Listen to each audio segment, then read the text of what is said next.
How to reset Constellation in MU Dark Epoch.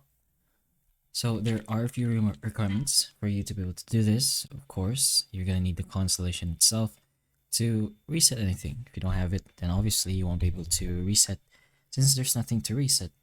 But you should be able to find your Constellation once you unlock it by getting your specific equipment in your inventory.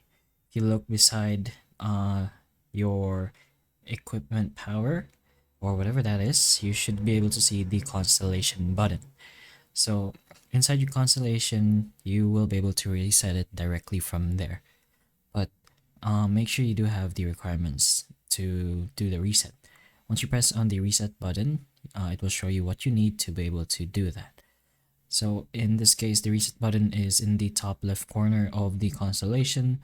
So if you want to go ahead and reset, just go ahead and press on that. But as of now, there's no need to reset for mine since it says you don't have a star rating master to select. Since we only have 3 active equipment and we didn't really upgrade anything else other than that, since that's all we can do for now. But that's pretty much how you reset your Constellation in MU Dark Epoch. Just go ahead straight to the Constellation section and go to the top left corner. But hopefully the information of this video can help you, and if it can, please like and subscribe for more videos like this, and that's all.